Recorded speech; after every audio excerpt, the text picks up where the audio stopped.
You know the story of David and Goliath, but few know that the giant felled by the young shepherd had brothers, 4 brothers who swore vengeance against the man who dared defeat their elder brother.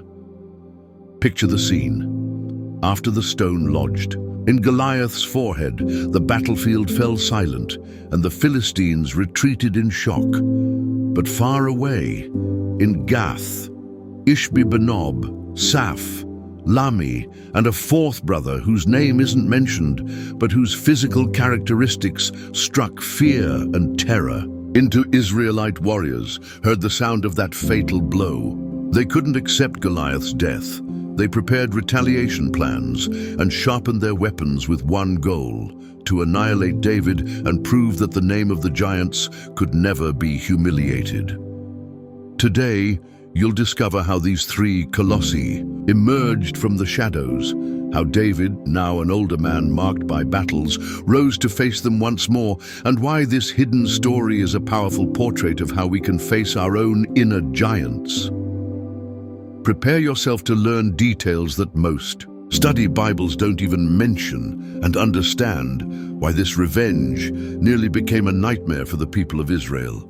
To understand this unusual revenge, we need to go back several years before David's confrontation with Goliath. The setting for this story is the city of Gath, one of the 5 main Philistine strongholds, a people who descended along the Mediterranean coast, dominating part of Palestine's coastline. The Philistines weren't just brute warriors. They were skilled city builders, masters of metallurgy, and practitioners of a religion that worshipped gods of war. In Gath, stories circulated about a family of giants, descendants of the Rephaim, whose name, Rephaim, means giant or one who causes terror. Goliath, the most famous, stood nearly 10 feet tall and wore complete bronze armor, helmet, breastplate, greaves, and a spear that looked like a tree trunk. But Goliath wasn't the only heir to this lineage. His brothers Ishbi-benob, Saph, Lami, and the other one who had 6 fingers on each hand and foot shared not only the imposing stature, but also the fierce temperament and pride of belonging to an almost mythical lineage. Whilst Israel lived under Saul's government and later David's, the people felt disgust and wariness towards the Philistines. Great walls surrounded cities like Gath, Ashdod, and Ekron. Sacred temples rose in honor of the god Dagon, and gigantic warriors kept the population in constant alert. It was in this context of political and military tension that young shepherd David emerged, coming from Bethlehem, sent to bring provisions to his brothers in the army. The biblical narrative of 1 Samuel 17 that everyone knows describes the single combat between David and the giant Goliath. But few pay attention to 2 Samuel 21, where we read, "Once again there was war against the Philistines. Then David went out to defeat the family of Rephaim." This expression, family of Rephaim, refers to the descendants of Rephaim, the same lineage to which Goliath belonged, among them Ishbi-benob, whose benob indicates gigantic stature, Saph, whose name refers to weakening or tearing apart, and Lami, which literally means my bread, perhaps alluding to the brute strength that sustained the fame of Rephaim's heirs and the 6-fingered giant. Imagine the impact of this news. After bringing down Goliath with a stone and sling, David became a national hero and king of Israel.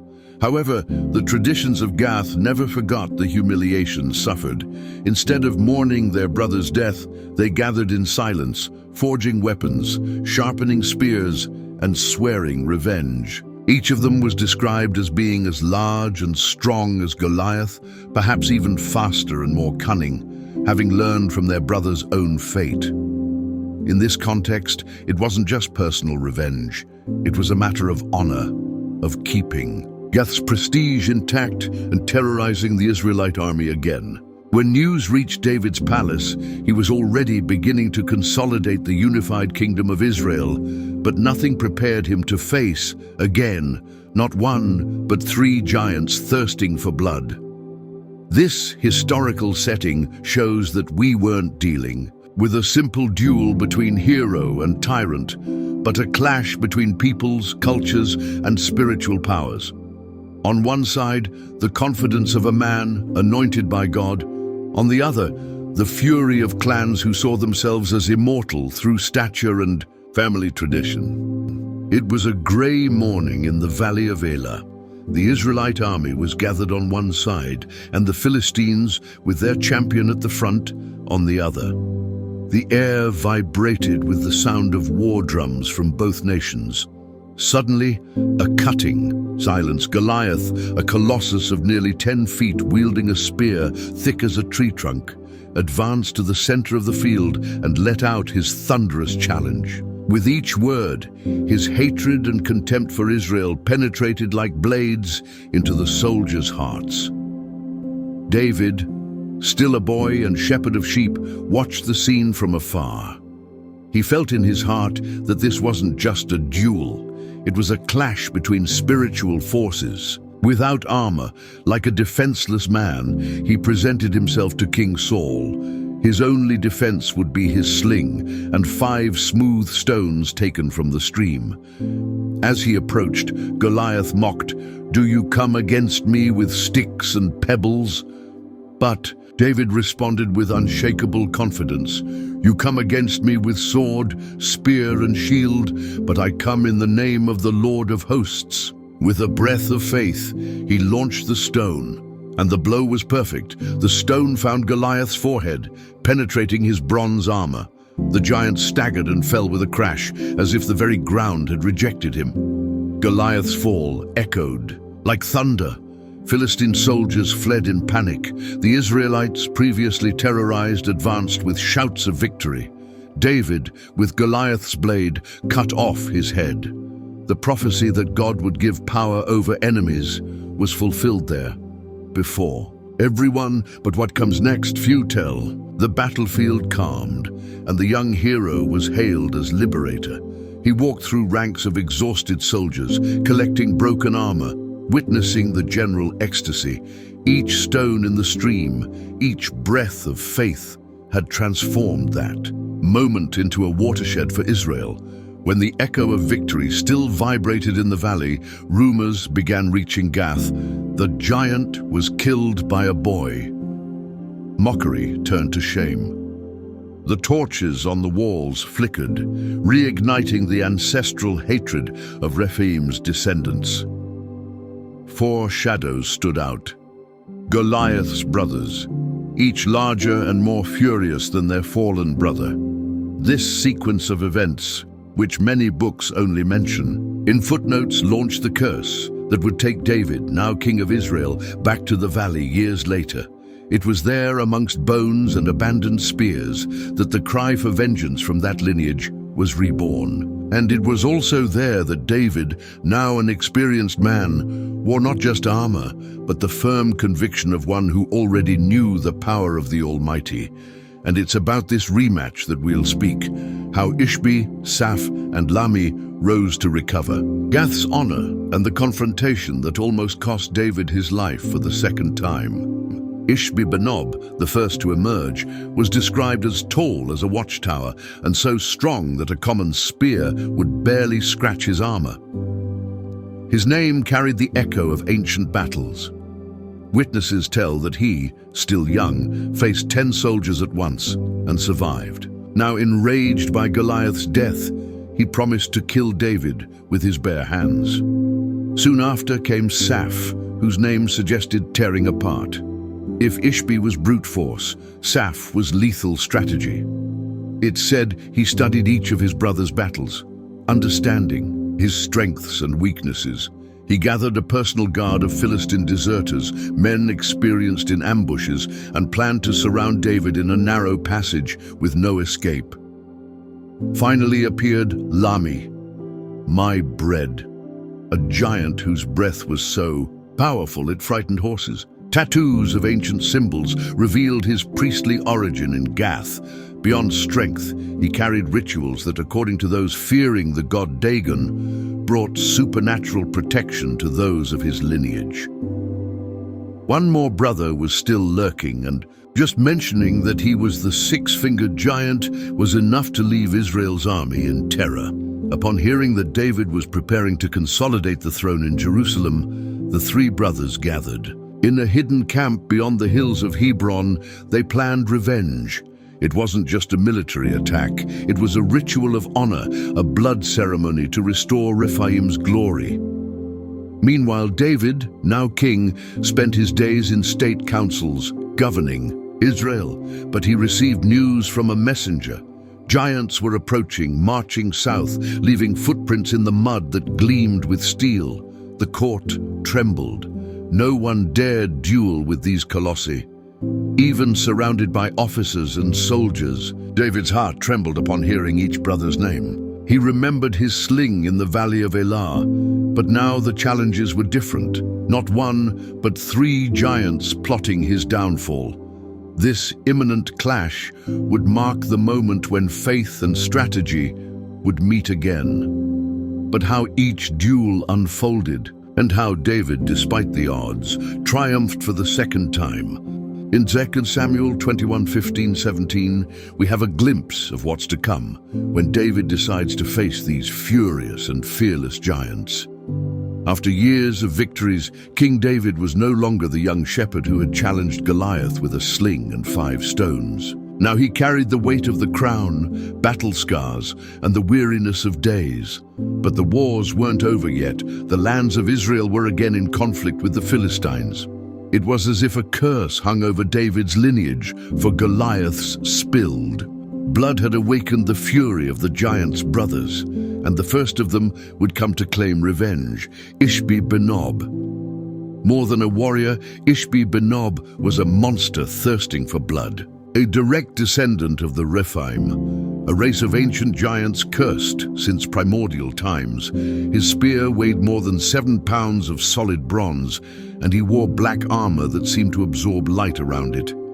His eyes, soldiers said, burned with the same hatred that had consumed Goliath in the valley of Elah.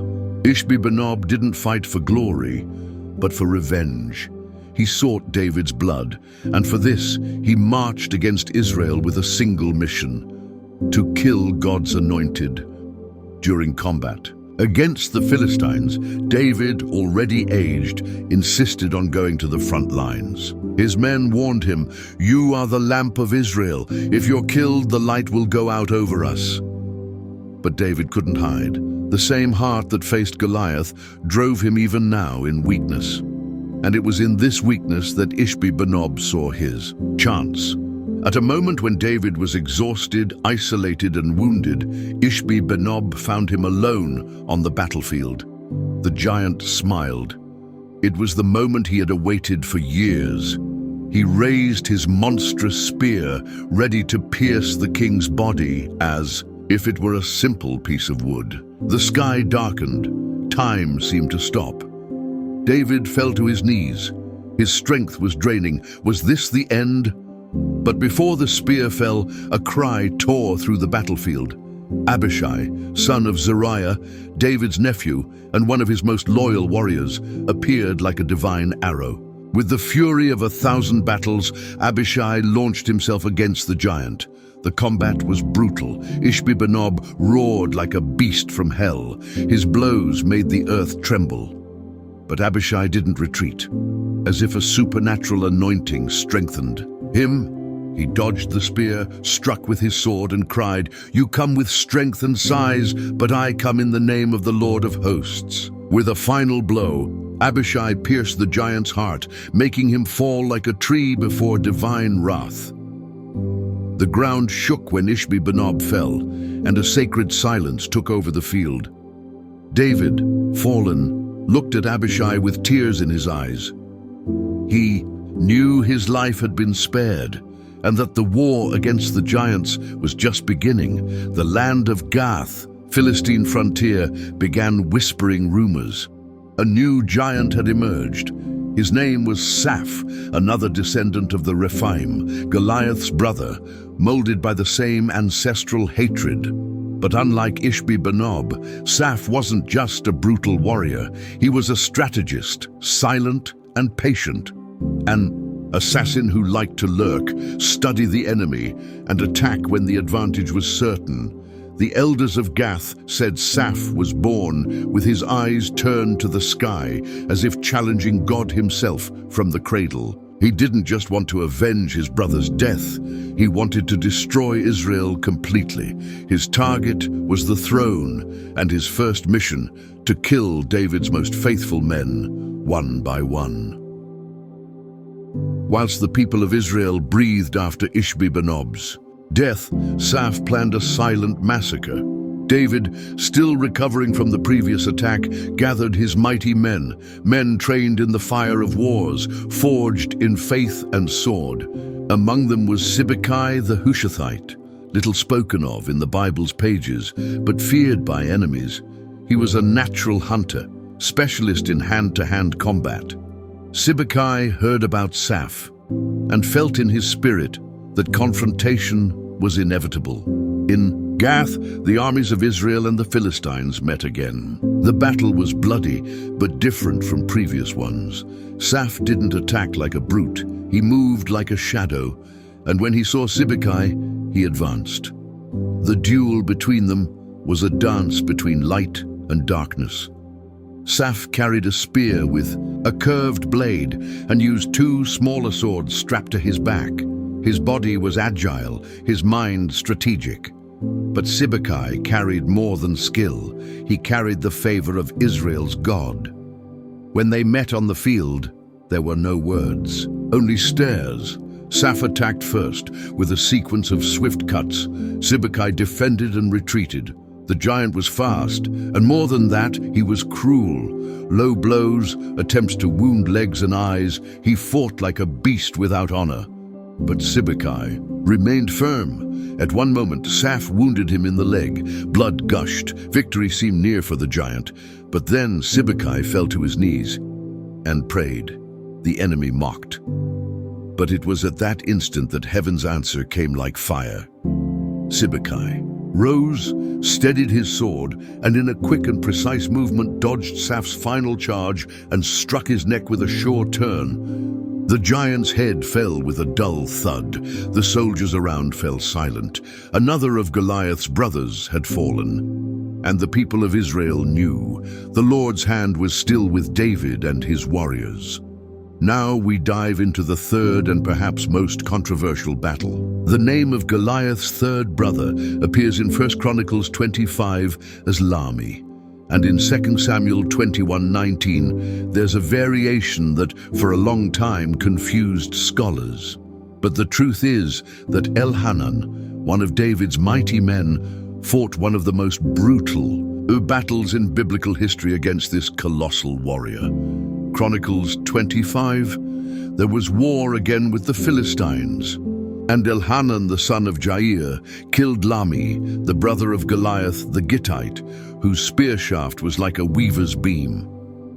Lahmi wasn't just a warrior, he was a living legend among the Philistines. Known as the one who never fell, he was the eldest of Goliath's brothers. According to tales from Gath's soldiers, Lahmi survived dozens of wars, defeated multiple kings, and was trained to kill from childhood.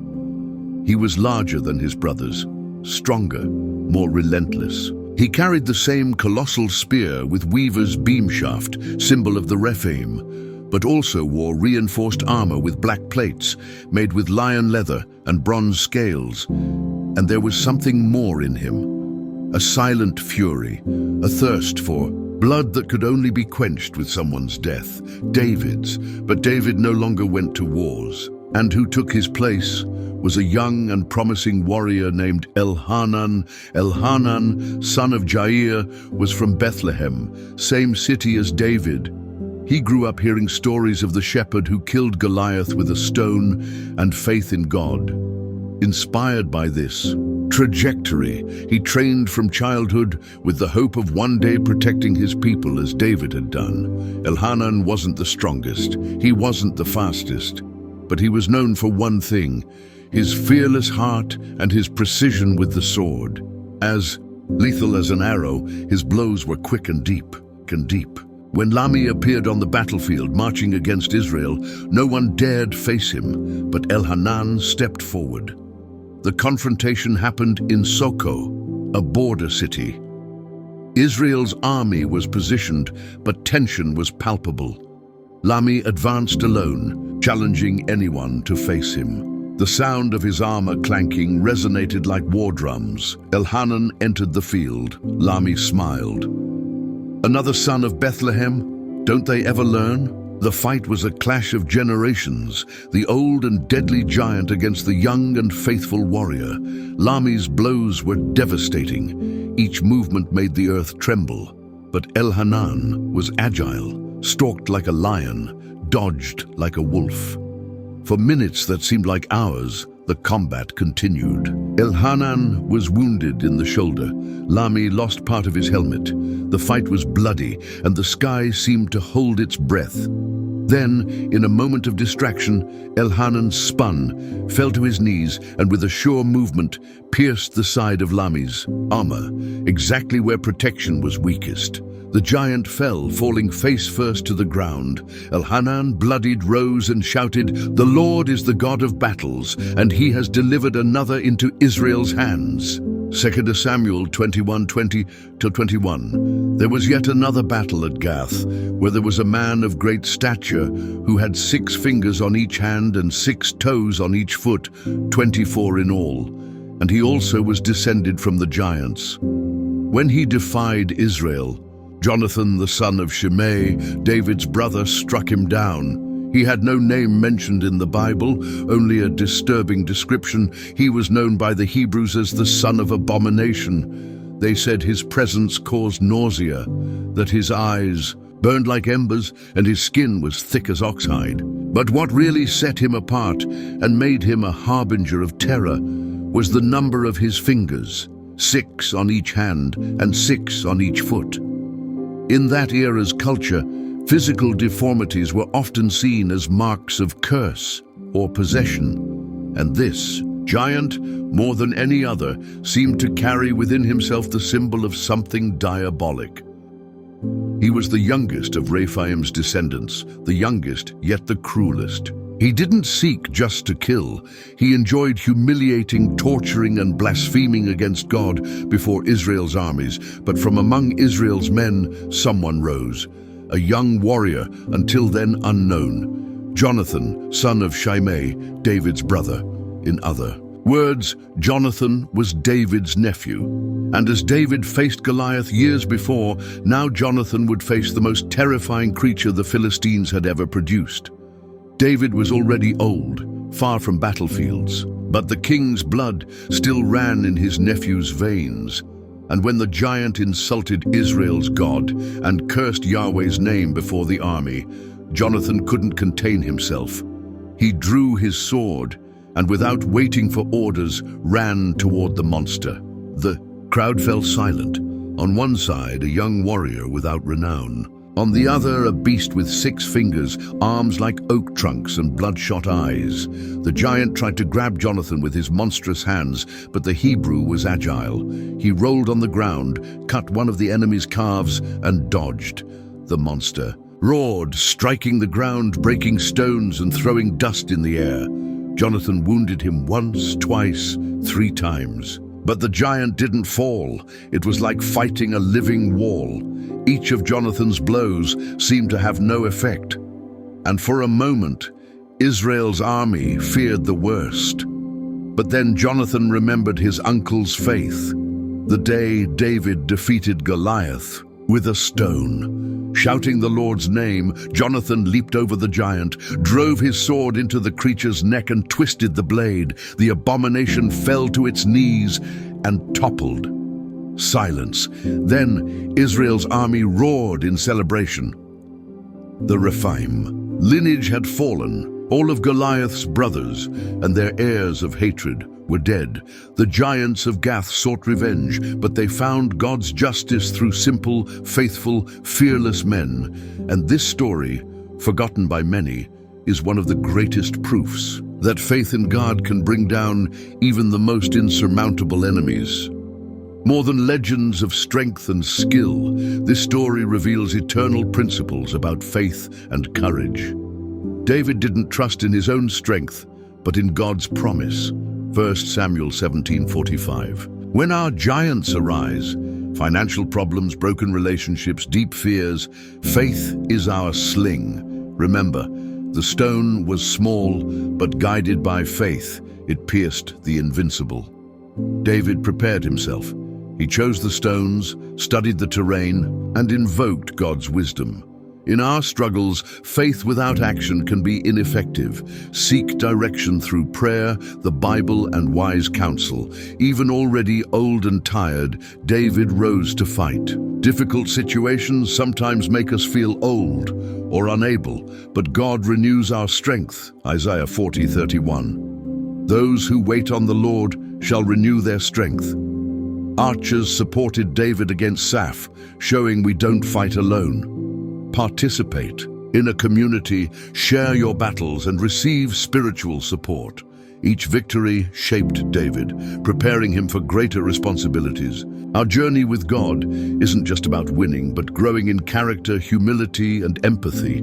Today, reflect: what giant do you face? What stone of faith will you cast? Which lesson from David will touch your heart? Write down these truths and apply them in your daily life. David knelt in the center of the silent field, certain that it wasn't his skill, but the Lord's power that operated in each victory. Just like him, you too have been called to defeat your giants, not with your own hands, but with faith that moves mountains. If you felt the weight of these lessons, leave an amen in the comments. Share this video with someone who needs to remember that no obstacle is greater than the God who cares for you. Subscribe to the channel and hit the bell for more stories that reveal the extraordinary truths of the Bible. Until the next revelation,